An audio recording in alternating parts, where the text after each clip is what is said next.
Welcome again, Cougar fans. It's another episode of the Cougar Connection, and we're live here at Cordy Stadium on the SIUE campus. I'm Joe Pott, and I'm happy to be joined today by the head women's soccer coach here at SIUE, Derek Burton. Coach Burton in his 13th season at the helm of the SIUE Cougars. And Coach, let's talk about the obvious first. You get the news in a few weeks back about the postponement. I'm sure there was some indications that it was moving that way, but how has it been sort of breaking that news and then going through that with your team? Yeah, you're right. There was a lot of lead up to it, so a lot of information coming out sporadically.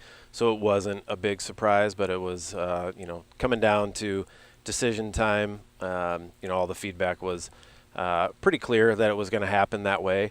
And I think all in all, probably for the better in terms of how things would have, potentially played out had we had a full season in the fall. So it wasn't a huge surprise for us, and we tried to do our best along the way to keep the players in the loop, so it's not an ultimate shock when the decision comes. So I think we were prepared.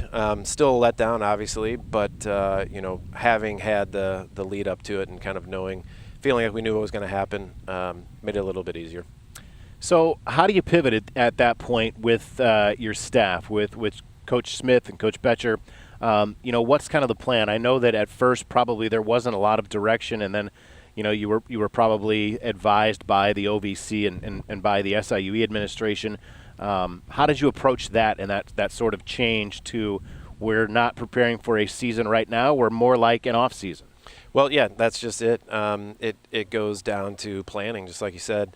Once we, especially even though we're still waiting a bit, got an idea of what the time frame would look like between then and when games would start, then it's just figuring out a plan, what's best for the team in terms of development. First, taking care of them in terms of their mental well-being and how their confidence in moving forward would be. And then ultimately getting somewhat of a time frame of when games might be, so we could prepare that way. The disappointment of not having games in the fall obviously was there, but the upside is with the pandemic and having everything shut down in March and moving forward with so little time on the field between March and August. The upside is a longer period of time to build the players back up and prepare them for games that count next semester. So it's just, and it's not like it's over. It's still continuing. Like I said, we're still waiting for definite dates in terms of schedules, OVC and otherwise. So we'll continue to fine tune the calendar as we get those dates. We're talking about Derek Burton, the head women's soccer coach here at SIUE. Coach, I imagine that after the finish that this team had last year, getting back to the OVC tournament championship game, falling in a heartbreaker to Belmont, I imagine there's some motivation going into this season. I mean, no question. Within the team, even our new players, our freshmen coming in, they know what this group, last year's group, was able to do, and how close we got to being able to get the ultimate prizes with what we wanted and the goals the team set for themselves. So certainly, with a big portion of last year's team back, that motivation is definitely there moving forward, and that's where we're focused. Talk about some of those newcomers you mentioned, that they come in with that knowledge that this is a team with some championship history. Obviously, 2 OVC championships, 2 NCAA tournament appearances, only the second team ever from the OVC to advance past the first round just a couple of years ago. Give me an idea of what this group, as a whole or individually, what they bring to this team. Well, it's a small group, by comparison to most years, so 4 new players essentially. And part of that is by design, partially because we have 3-4 players that didn't play a game last year that we knew would be new and into the mix this year. So overall, really 7 new players available to us, 4 freshmen. But three of the 4 freshmen are local, so certainly they've been around and very familiar, been to lots of games, camps, and everything, so they know. And then the 4th that's not from in town just happens to be the younger sister of one of our current players, so she's obviously very familiar with how things have gone over the last 3 years and certainly last fall. So familiarity for sure coming in, and I think that helps with being able to jump on board with what the returners already had in mind. They wanted their goals to be. If there's somebody worth singling out, it may very well be Mackenzie Litzinger. This is somebody we're talking about that is Player of the Year possibilities. Certainly potential, was very close to it, probably statistically last year. This is a huge key, a huge offensive weapon that your team has. Yeah, absolutely. She was the Player of the Year in the conference for me, for most people, I think, and definitely statistically, top 15 in the country in terms of points scored and points per game. In an all-region selection. So, yeah, I mean, she was already a marked player, but she's going to be well-noted when games come back around. And certainly we have a lot that goes around that feeds into her success, obviously. So a strong team and strong team character. But certainly, there's a premium on putting the ball in the back of the net, and she can definitely do that, and we're looking forward to more of it, that's for sure. And something that your team, I think, has always had kind of a hallmark is it's been a strong defensive team. That's something that you've had in your time here at SIUE, and you've got that as well as some veteran goalkeeping as well. Yeah, for sure. And I think the second half of last season, certainly the last 3 or 4 weeks of last fall, really showed what defensively what our team can do when everyone's on the same page and the thought process is across the board understood. Certainly goalkeeping is a strength of ours. Our core, our goalkeeper group is super, super strong and competitive. But really it's the team defense in front and then relying on goalkeepers to make the outstanding play here or there and keep you in a game and save a game. And certainly we have that, a plethora of that in our goalkeepers. But really the mindset of how to play team defense really showed itself towards the end of last year, and we ended that way. So hopefully the goal is to be able to pick up where we left off in that respect when games start up again. Coach, I'm excited for that day to come and for the spring and for games that count. We're going to catch up with you a little bit later on in the show. Right now, we're going to take a look at a couple of those key players for the SIUE Cougars, and that is Mackenzie Litzinger and the goalkeeper, J.J. Shook.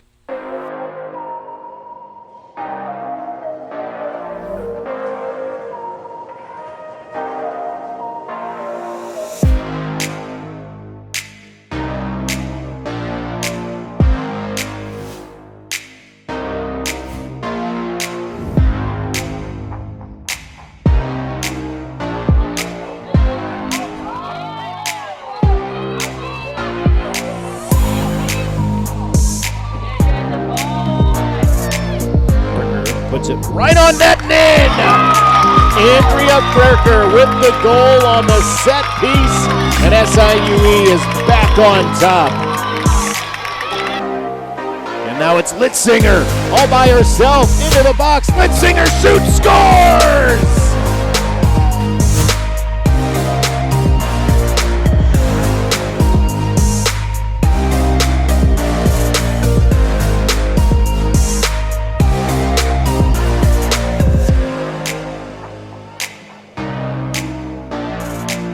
Jostis for Frecker.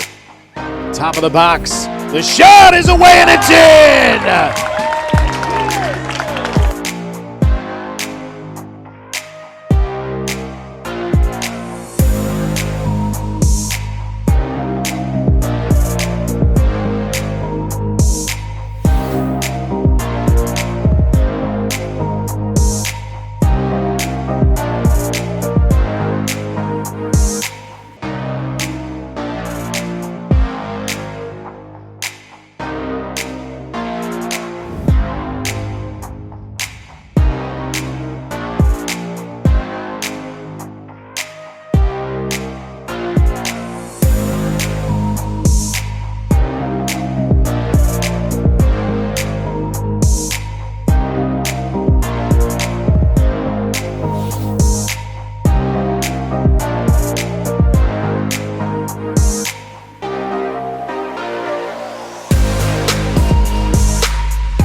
What a great look there at some Cougar highlights. As you can see here at Cordy Stadium, we are performing everything very socially distant, as we have to here in 2020. Joe Pott back with you on the Cougar Connection, and I'm joined by a couple of Cougar soccer seniors here as we move on in the Cougar Connection. Andrea Frecker from Maryville, Illinois joins me, as well as senior Angel Aikita from St. Charles, Missouri. And thanks both of you for coming on. I want to start, I guess I'll start with Andrea, but kind of the same question as we talked to Coach about, but I know this had to have been tough. A couple of weeks ago, you find out for sure that the season is going to be postponed. I'm sure that there probably were some thoughts and some ideas that was going to happen, but when you get the news and you find out there will be no fall, how does that feel? How does that go down? It was pretty heartbreaking, but also at the same time, I think we expected it a little bit, so we were able to move past it and look forward to at least getting back on the field and then being able to play our season in the spring. So it's, we'll get there eventually. Angel, I guess same question for you. I'll add to it. Does it feel like kind of that everything's been pushed because you didn't have the spring that you would normally have to work and to play some inter-squad games, play some exhibition games to prepare for a fall? Now you've got a fall to prepare for a spring. It's a little different, I will say. It's something that I've had to get used for the past couple of weeks. I constantly keep thinking about, like, on the weekends, like, oh, we'd be having a game, or on a Friday I'd be like, oh, right now I'd be preparing for a game type of thing. So it's different to kind of switch that gear, but I think in the end it's going to be really beneficial because it gives us time to, again, work as a team and get that chemistry for the spring. I'll stick with you, Angel, but I can't imagine, before we got to March of last year, that you had any idea or could possibly imagine that your senior year would shape up like this. No, I didn't. I was expecting a senior year kind of normal like the past seniors, so I was looking forward to, like that senior night game, kind of those overtime wins, those really big celebrations. I was really looking forward to it, but I'm really looking forward to it this spring as well. Andrea, I'll build off of that with you, and I'll piggyback on something Angel said there, but it was funny because we were talking, even I was just talking with some folks coming out of the office, and we're thinking about a day like today where the temperatures are going to be a little bit cooler as the sun goes down, and how cool it would be to be back in front of a packed stand at Cordy Stadium. Yeah, sometimes I watch soccer on TV just to get that feeling again, but stepping out here, coming in the evenings, I still get a little that jitter, the butterflies, and just excited to play that first game, and hopefully it just keeps building. Like Angel said, the energy will just keep building for the spring. I would like to, I'll ask you both this. I'll go back to you to start, Angel, but this is a team, this is a program that has a history of success, a championship history, both at the Division I and previously the Division II level. But, how much did that weigh into your decision when you decided to stay home and play close to home at SIUE? That actually played a really big factor. I was looking for the best school for education-wise, but also somewhere that was really competitive soccer-wise. So I was able to put in my best effort 100% every day and be able to really show my stuff and compete. And it's really nice to have girls around that actually take soccer very seriously and want to step up their level and compete with me as well. Andrea, I'll ask the same because that's something I've heard from a lot of people, that it's not just the quality soccer program, it's the quality academic programs here. And then, as I said to Angel, for you guys, for you two specifically, the bonus is you're playing here close to home. Absolutely. It's awesome when I have, 15 people in the stands just because of family, but the education side of it as well, especially majoring in chemistry, the arts that we have here are fantastic, and being able to work with our coaches and the staff that we have has been absolutely awesome here. Andrea, as a senior on this team, and now really having to adjust your focus and kind of change the way things operate, what do you feel like? Do you feel like there's been some of that put on you as a leader, as a senior leader? Do you feel like you're being looked up to? Yes, and I also, tend to put it on myself as well, and I can feel the energy. Sometimes it's like we don't have a game for a while, so it's hard to maintain the intensity at practice, but we come out here and we just loving the game helps to, put a good practice together, and as long as we get out here and play, it's the best that we can have right now. Angel, same question for you. Do you feel like that responsibility lies within you as a senior? A little bit, because especially for the incoming freshmen, they're new to college, and an experience like this isn't what they were expecting. So I feel like especially a lot of underclassmen are looking up to those juniors and seniors on the team to help them lead and help them know where to go. But me particularly, I also kind of lean on my other teammates as well, like Freck or JJ on my back line to really push me to keep me going at practice. This is a strong group. I'll direct this to either of you. This is a strong group, a tight-knit group that a lot of you have been together for many years. How much does that help in a situation like this? In my personal opinion, it's been awesome, and I've known almost my entire senior class just from outside of soccer, even before freshman year. So we came in and just clicked right away, and I can't believe 4 years have gone by already. It's been crazy, but it's awesome how close we really are. Okay, Angel, how much motivation does this team have after getting so close to the prize last year? I would just say an enormous amount. Like, I know my house, we continually talk about how we're going to come back and we're going to win that championship, how we're just really excited to get back out there and show those teams that, you know, we want it just as badly as other teams do, so we're really excited. Okay, just a couple of fun ones. Andrea, best place to play in the OVC that's not Cordy Stadium? Oh, that's a tricky one. I got to say go back to SEMO just because of all the memories that I've got yearning to go back there. Angel, similar question, but what's the best place for a pregame meal or best meal on the road? Oh, ooh, that's a really good question. I like Jimmy John's. I don't know. That's pretty good for me. But you can get Jimmy John's anywhere. I Anywhere specific? know. It's just, I don't know. I guess, well, we don't really go somewhere like super local. We usually pick places that are kind of around us. So I guess like Panera or Jimmy John's. I really like those two places. All right. It's good. Andrea, any pregame rituals you have? I don't really have a whole lot of rituals besides just like the specifics. I'll tape my right shin guard up before my left shin guard. That's just a little bit ritualistic. Just a little bit. I do that kind of stuff, but not a whole lot. Not a whole lot. What do they say? You're not superstitious, you're just a little stitious? Yep, I'm a little stitious. Angel, what's one of the things you're going to miss most when your career comes to a close here at SIUE? I would just say being close to my teammates every day, being able to see them, being able to, you know, like practice with them, have that really good friendship and connection, not just with the team, but with the coaches as well and the athletic staff, like everyone here. I'm just going to miss being that close and being able to actually play soccer to my fullest. Andrea, Angel, I thank you guys so much for the time and taking the time to talk to us and spend some time with us. And we can't wait till there's another Friday night here at Cordy Stadium where we're calling Cougar games. Us too. Yeah. Thank you. That is Andrea Frecker and Angel Aikita, seniors with us here on the SIUE Cougar women's soccer team. Now we're going to go behind the scenes. We'll pull back the curtain a little bit, take a look at some goalkeeper training with the Cougars assistant coach Alexis Smith and this special mic'd up segment. Taylor and I are mic'd up, so careful what you say. I'd love to say I could go a whole session without it, but I can't. Mic'd up, I would say so. It'd be the whole like film. Beep, beep, beep. Okay, Taylor. Oh, too far under. It's all right. Good. I like to hear the breathing technique. Then I'll get to hit you with the foam roller. Everyone. Ready? Yep. Keep on! Ah, yes, Taylor, I love it! My bad.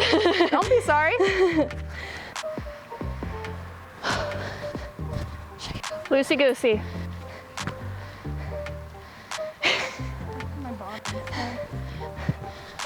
Keep on! Good! I did you dirty. Dang.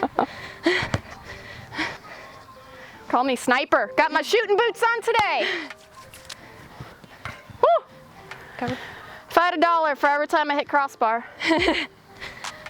I wouldn't be that rich. They're my new favorite thing. I put salt and pepper, garlic powder in there. I like my spices. What a save. I about knocked Yemen out. Probably concussed her. Go ahead. All right. Well done, Yolanda! She did you well. Keep on. Now I'm gonna, oh, good save. I was gonna say I was gonna punish you for that one. How about that for a mic'd up segment? Thanks so much for joining us here on Cougar Connection. My thanks to head coach Derek Burton and the rest of the SIUE women's soccer team and all of our guests today. I'm Joe Pott. Who better to close us out than the team itself?